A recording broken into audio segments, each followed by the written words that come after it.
السلام علیکم ورحمۃ اللہ وبرکاتہ۔ عزیز طالبات، آج کی PUC سیکنڈ ایئر کلاس میں 7ویں غزل لے رہی ہوں۔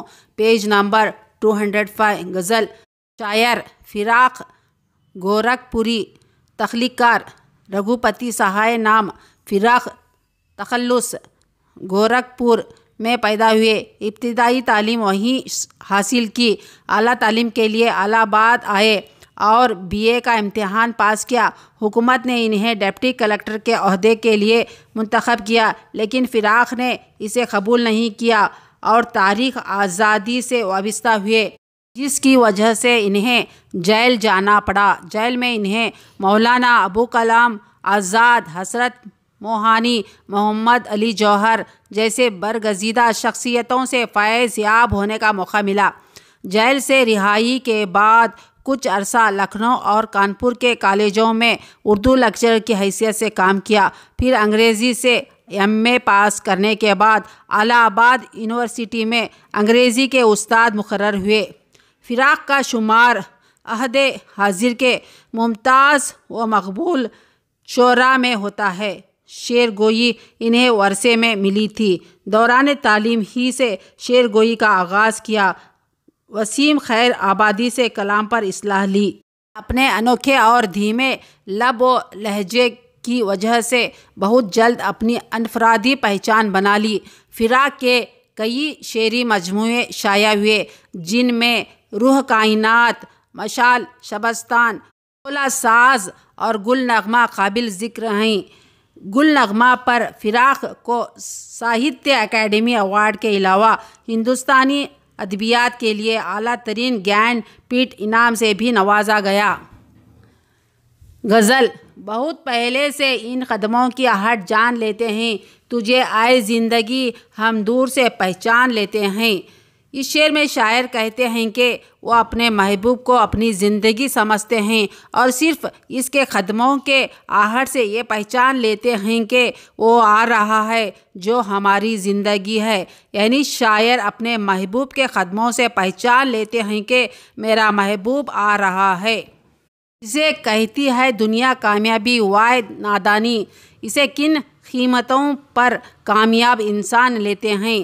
اس شعر میں شاعر کہتے ہیں کہ دنیا میں لوگ اپنے آپ کو کامیاب کرنے کے لیے اپنا ایمان اور زمین تک بیچ رہے ہیں، اور دنیا کی کامیابی حاصل کر کے اپنے آپ کو کامیاب سمجھ رہے ہیں۔ یہ دنیا والے کتنے نادان ہیں، کتنے ناسمجھ ہیں، جو انسانیت کے اس سب سے انمول چیز بیچ کر دنیا خرید رہے ہیں۔ طبیعت اپنی گھبراتی ہے جب سنسان راتوں میں ہم ایسے میں تیری یادوں کی چادر تان لیتے ہیں۔ شاعر اس شعر میں محبوب کو یاد کرتے ہوئے کہتے ہیں کہ جب دنیا کے ظلم و ستم سے طبیعت گھبرا جاتی ہے اور راتوں میں جینا مشکل ہو جاتا ہے، تب میں محبوب کی یادوں کے سہارے وقت گزارتا ہوں۔ سنسان گھبراتی ہوئی راتوں کو محبوب کی یادوں کے سہارے خوشگوار بنا لیتا ہوں۔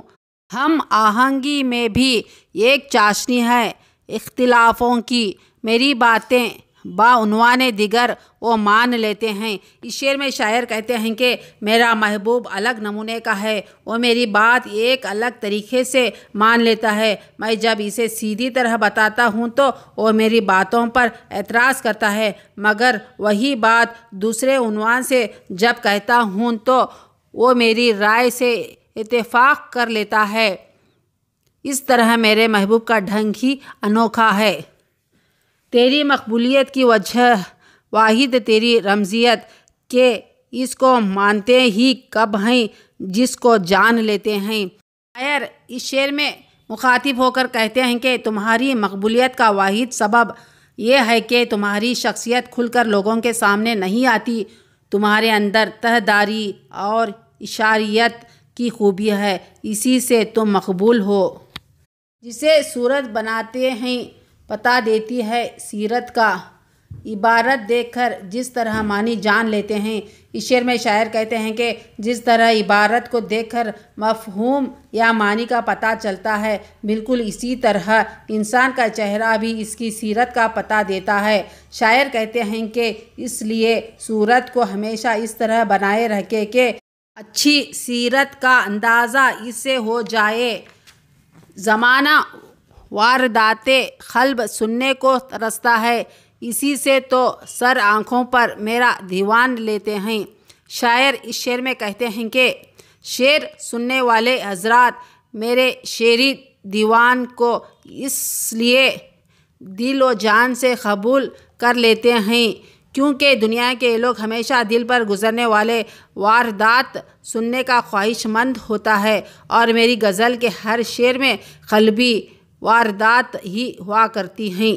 راہ اکثر بدل کر بھیس ملتا ہے کوئی کافر، کبھی ہم جان لیتے ہیں کبھی پہچان لیتے ہیں۔ اس شعر میں شاعر دور حاضر کے حالات کا ذکر کیا ہے اور کہتے ہیں کہ اس زمانے میں ظالم ہمیشہ مظلوم کا بھیس پہنے سامنے آتے ہیں، اور کبھی ایسا ہوتا ہے کہ ہم ان ظالموں کو پہچان لیتے ہیں کہ یہ رہبروں کے بھیس میں رہزن گھوم رہے ہیں، اور کبھی ہم ایسے ظالموں کی جان بھی لے لیتے ہیں۔